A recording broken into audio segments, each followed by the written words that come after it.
I cheated on my wife. She left without saying a single word, and now I don't know how to get her back. I'm 35, she's 36. I understand what I did wrong. I truly do. What we had was something special. Even now, she's still the love of my life. We were together for 10 years, 2 years of dating and 8 years of marriage. And I ruined everything by making one horrible mistake. I cheated on her once. Just once. One damn time. Somehow she found out. And to this day, I don't even know how. I never got the chance to talk to her after that. I assumed she saw something on my phone. That day I came home like usual, but something felt off immediately. The house felt empty. Too quiet. Then I realized her things were gone. I panicked. I called her over and over again, but the calls wouldn't even go through. Then I noticed papers on the table, divorce documents. On top of them was a note. It said, "This is what happens to cheaters." That was the last thing I ever received from her. That was 2 years ago. Of course, I contacted the number listed for her lawyer. He became the only connection between us. But all he told me was that he represented her interests and that she didn't want to see me. I got angry. I argued. I tried to convince him to talk to her. But in the end, he simply told me I should get my own lawyer. I refused. I absolutely refused to accept that 10 years of our life together could just end like this. I know I'm at fault. I know that. But I always wanted to fix things.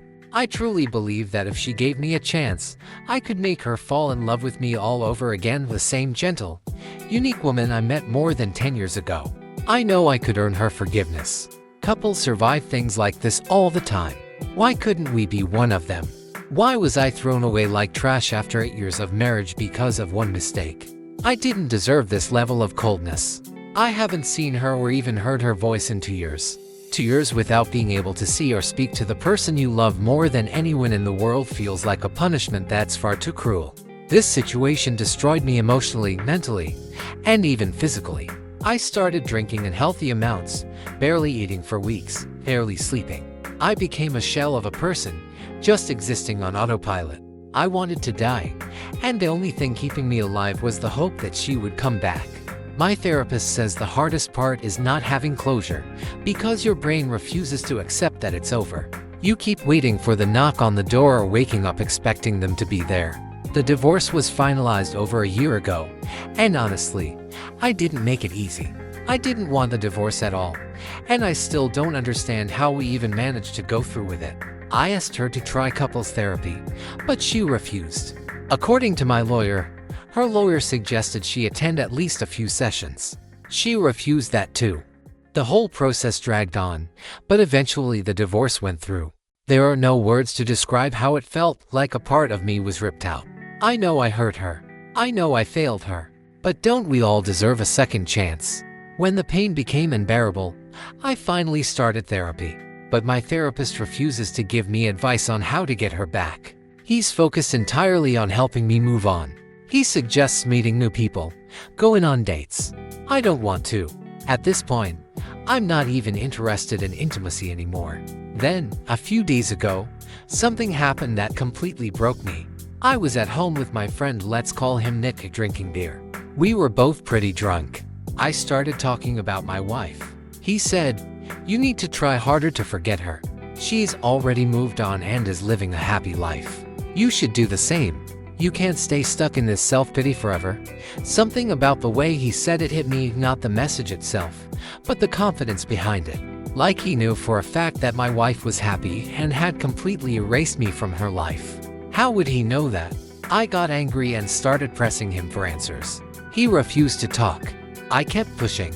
I begged. I cried. I just needed to know something about her. Finally, he admitted the truth. His wife had been in contact with mine for about a year. They were close friends. I remembered how Sabrina, Nick's wife, had been upset when she suddenly lost contact with her. That's when he told me everything. My wife moved to Norway. She got married there, and she's currently around 7 months pregnant. It felt like my heart stopped. I genuinely felt like I wanted to die when I heard that. How could she do this to me? How could it be that while I was drinking, crying, missing her, and wishing I was dead every single day, she was happy on the other side of the world, married, sleeping with another man, pregnant with his child? How is it possible that after all those years together, we never had a child, but with this new guy it happened so easily? I had even started thinking she might be infertile, and yet here she was, pregnant without any trouble. Where did this man even come from? I have no answers, and I can't move forward without them. The only explanation my mind keeps coming back to is that she slept with the first Norwegian guy she met out of revenge, got pregnant, and decided to keep the baby. Maybe she married him just to stay in the country legally. I don't know. In many countries, marriage helps with residency and paperwork. These thoughts are driving me insane. I refuse to believe she's in love with him. I need to contact her. I need to talk to her and understand what's really going on.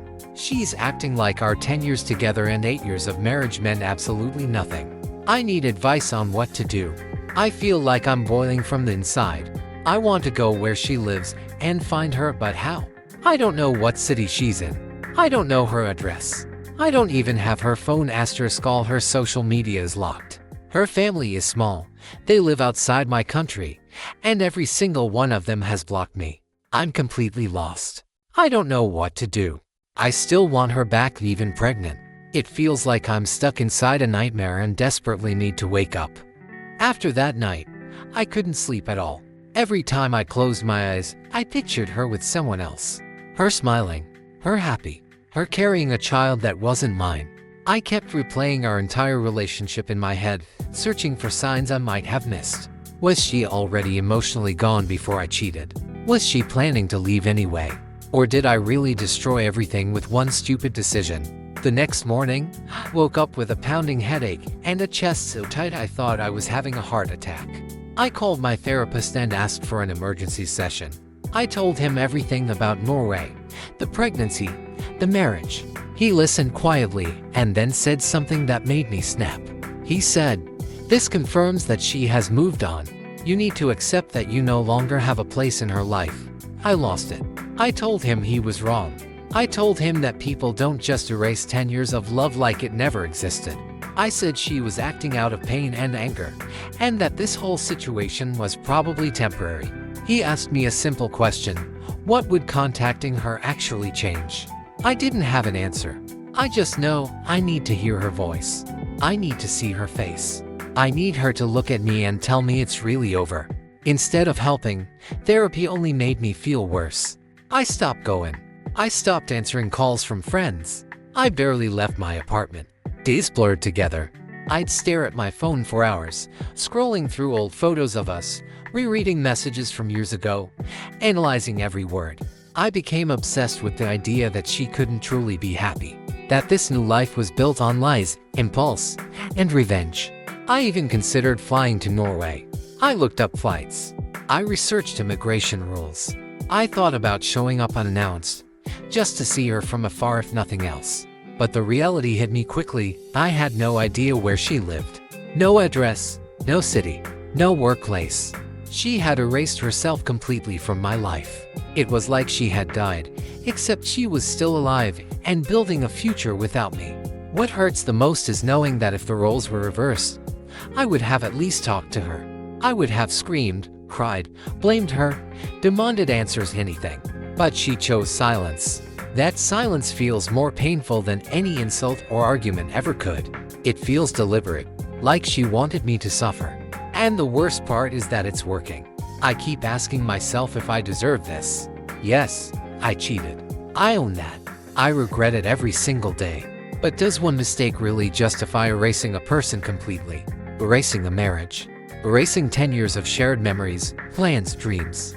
I feel like I've been sentenced without a trial, without the chance to defend myself or make things right. So here I am, asking strangers on the internet for advice. Should I try to find her and talk to her face to face? Should I respect her silence and disappear from her life forever? Or is there still a chance, even a small one, that I could fix what I broke? I don't know how much longer I can live like this, stuck between guilt, hope, and a pain that never seems to fade. A week later, something strange happened. I received a message on an old, forgotten account. No name, no context, just 3 words: "We need talk." My heart skipped a beat. Could it be her? Was it a trick? A mistake? Or someone pretending to be her? I stared at those words for hours, unsure if I wanted to respond or run away forever. I replied cautiously, "Who is this?" No response. The next morning, I got another message, again anonymous. "You know where to find me?"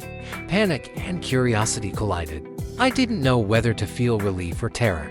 I went over every interaction we had in the past 10 years, trying to decode some hidden meaning, some clue about where she might be. But there was nothing. Nothing except the echoes of my mistakes and the memory of her smile, the one that could still make my chest ache even now. Days passed. More messages. Short, cryptic, like she was playing a game only she knew the rules to. "It's not too late," one said. Another, "You think you know me." I debated whether to reply. Each time I typed a response, my fingers froze. What if it was a trap? What if I opened the door to something worse than this guilt? And yet, what if it was her, truly her, giving me one last chance? I haven't replied yet. I can't. I keep imagining her walking away, or laughing at my desperation. But I also keep imagining her reaching out, maybe wanting closure, maybe wanting me back. That thin line between hope and despair is driving me insane. I know one thing for sure, my life has changed forever. Nothing can undo what I did. Nothing can bring back the version of us that existed before betrayal, before secrets, before the silence that now defines everything. And yet, I can't stop waiting. For a name, for a voice, for the truth, for her. Because deep down, no matter the pain, no matter the mistakes, I still believe that 10 years of love can't be erased completely. Maybe it's foolish, maybe it's hopeless. But until she speaks again or disappears entirely, and trapped in this endless loop of regret, fear, and a hope I can't let go of. So here I am, waiting, scared, broken, and wondering if anyone on this side has ever felt the same.